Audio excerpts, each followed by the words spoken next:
I just want to go through the incidents. Yeah. In the fact that the Italian officials dropped the ball early in this one, didn't they? Because the elbow should have been a red card. So, I mean, Costa was lucky.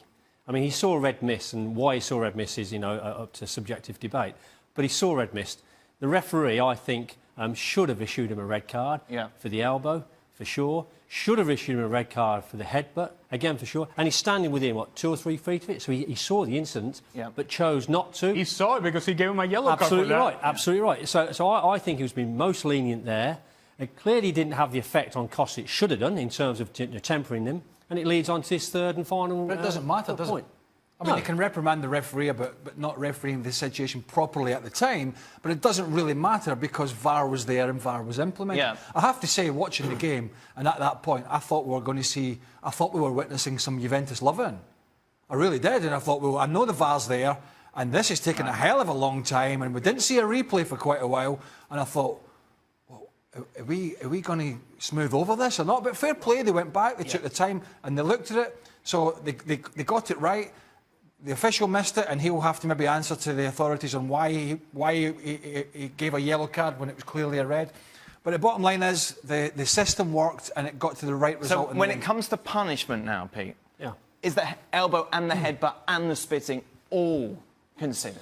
They will consider that. However, the actual punishment is down to his sending off offence, which is the spitting. Right. And as Alejandro said earlier on, I think the Federation will take a dim view of that, and his punishment will be far greater. If you were on the board, what would you recommend? How many matches? I think at least 4 games. Right.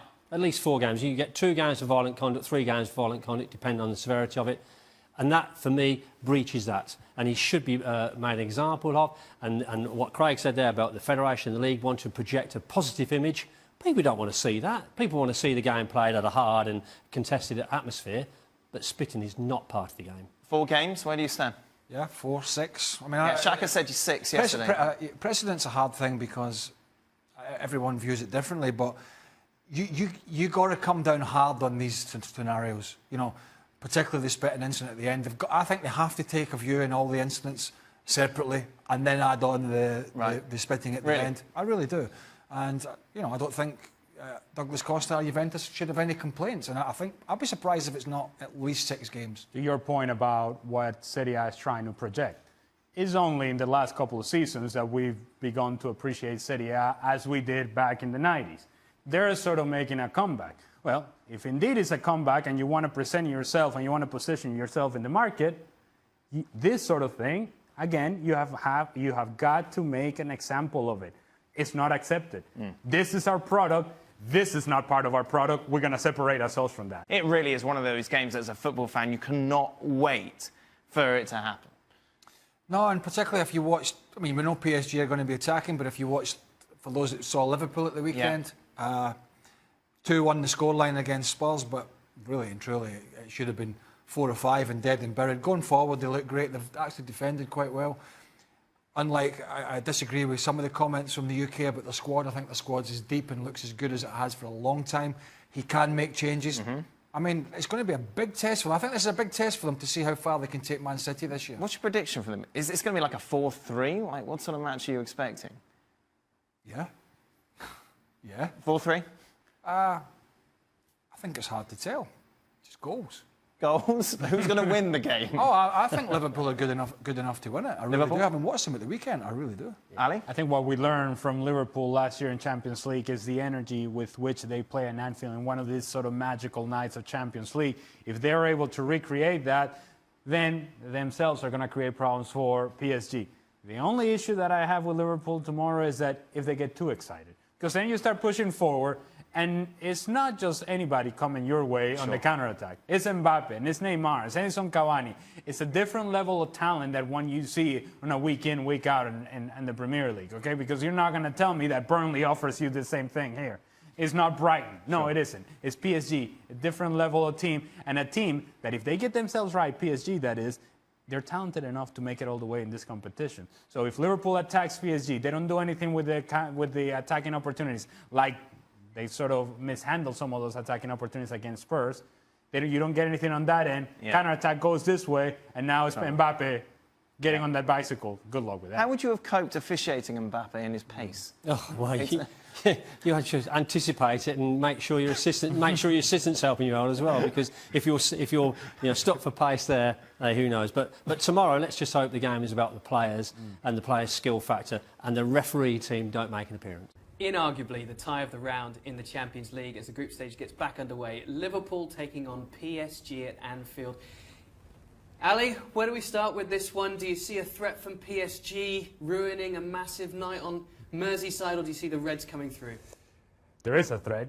You have in PSG a team that can attack you from all sorts of different angles. Cavani can score goals, Mbappe can score goals. Neymar certainly is a guy that can do a whole lot of things, can frustrate you, but can also score goals, can do some magical things, and then can do other things that perhaps can get under the skin of Liverpool. As for Liverpool, playing at home, you just feed off that energy at Anfield and make it a special night. And if you do so and you force PSG into mistakes coming out of the back, maybe you give yourself a better chance. What they cannot do, however, is miss the opportunities that they miss against Spurs over the weekend. They have to be better in front of goal. They have to be clinical and sharper in front of goal. If they do that, I think they'll be fine.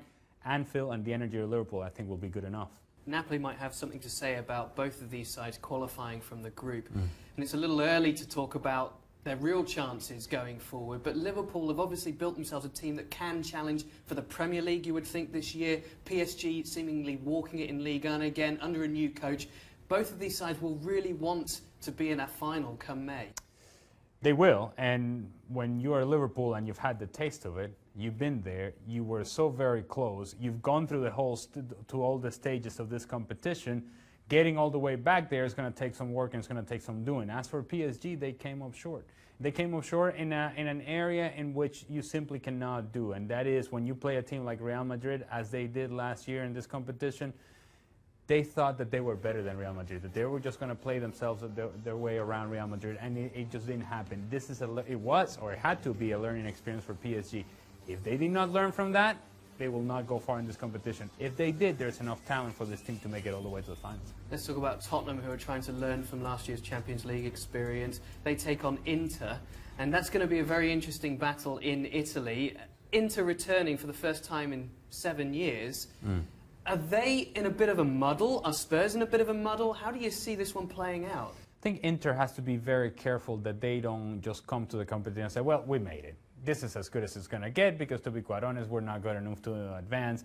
They have to be very conscious of, if indeed they're going to advance out of this group, it has to be at the expense of Spurs. It's not going to be at the expense of Barcelona. And so it's an important matchup for Inter in that they can get themselves going in the correct direction in the competition. As for Spurs, the excuses coming out of Spurs after the match against Liverpool are that this is a team that is tired, that there is something to do with the World Cup, and that the experience that they had in the World Cup now is catching up with the players. And so, were they the only team that had players in the World Cup? No, they weren't. Spurs have to recreate an energy that perhaps they don't have, and if you're Harry Kane, you have to score goals. I don't care. You're a high-class player. You're a goal scorer. You're the guy that people look to.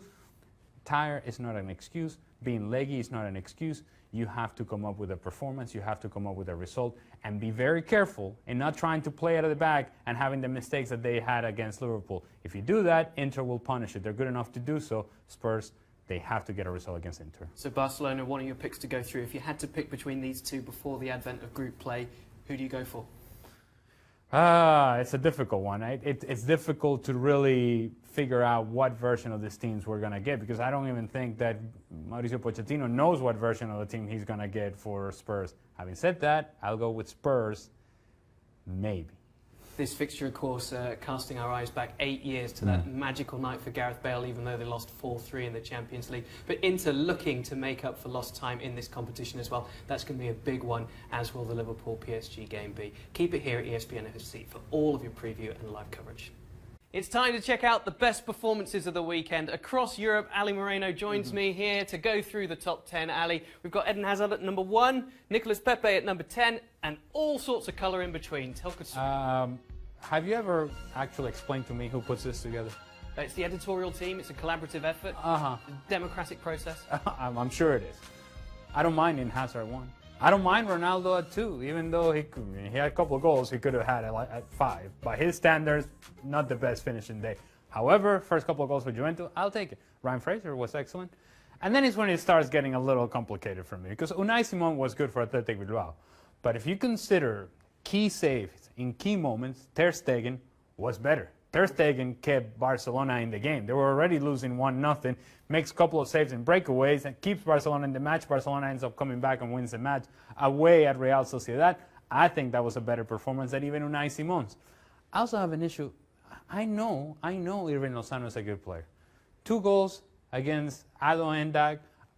1 second. What, didn't they win 7-0? They did. Okay. So maybe Nicolas Pepe's 3 goals.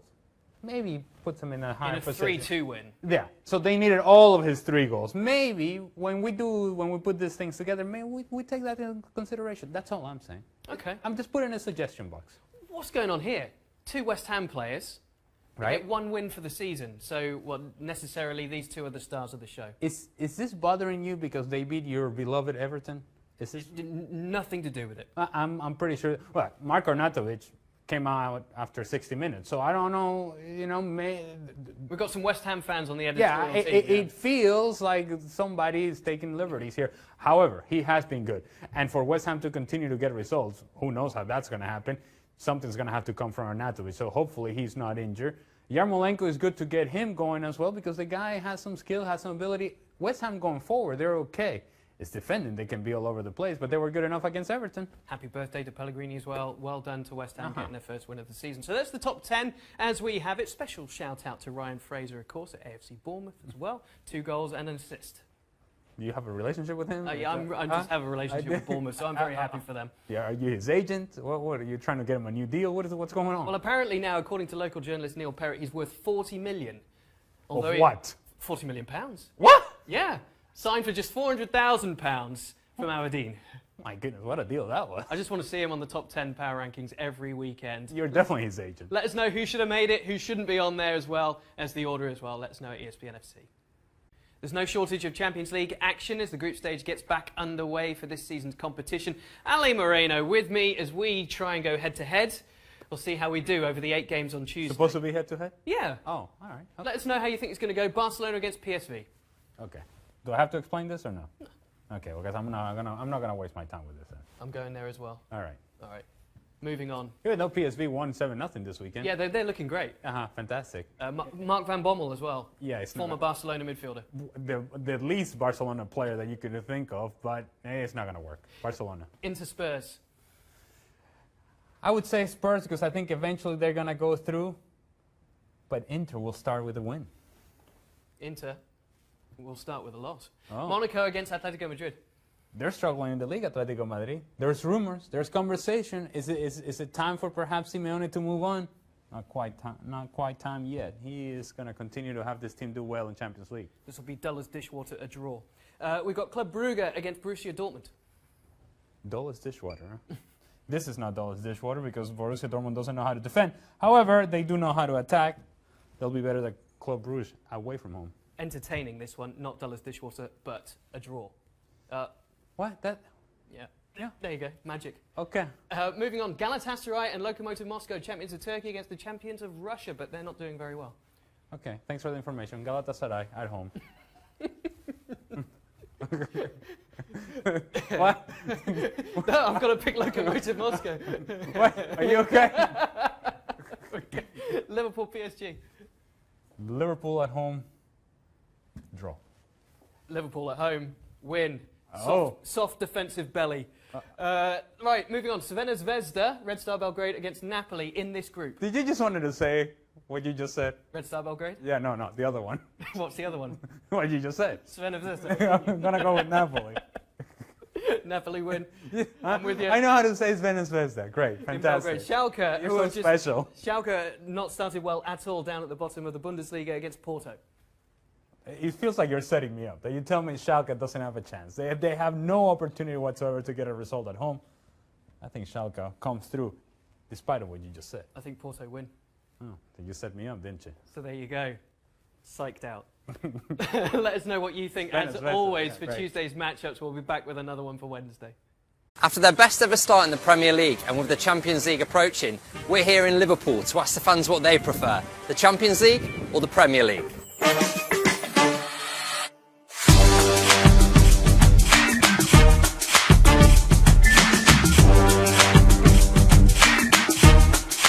think of the Premier League? I think we better win the Champions League. Premier League. Premier League. I would rather win the Champions League. Premier League. Definitely the Premier League. Premier League or Champions League? What are you going for? The Premier League. 100% Premier League. Probably say Premier League, only because it's been so long since we've won it. So it's a constant source of embarrassment, you know, with United and all the bragging rights and that kind of thing. We'd probably pick the Premier League, only because it's been so long since we've not won it, but I think we'll win both anyway, so it doesn't matter. Premier League, because we haven't won it for 28 years, and to do it will be brilliant. I think it's about time that Liverpool wins the Premier League again. They have the quality now, so that would be nice. But they can win the Champions League as well. It'd be the best thing for them, won't it? Because Champions League, they keep getting up there and then it all fails. The last time Liverpool won the championship, I was actually sub here when they got presented with the trophy, believe it or not. Really? I played for Derby County, yeah, long time ago. I think Klopp will want to win both. I don't think he'll have a preference for either. I think he's the type of man who, you know, he goes out to win and dominate, and he's done that at Dortmund, and hopefully he's going to do that at Liverpool. So we have to play football. I think we will. A lot of people watch our games as well when we play Champions League, and that's our job. With the squad he's built, I think he's probably trying to cover all aspects. So I think rather than just thinking focus on the Premier League and leave the we'll be happy to go out of the Champions League. I don't think that at all. Win every trophy, win everything that you can. Take one game at a time. Let's just win. Let's just go for the win in everything. I would probably say he's the same. The Premier League's your first priority in my eyes. I don't know, I think he'd want both. Oh, he'll try to balance it both. He wants it all, but he's doing a good job. So, of course, Liverpool fans want to win it all, but it's pretty clear after 28 years that the Premier League is the priority.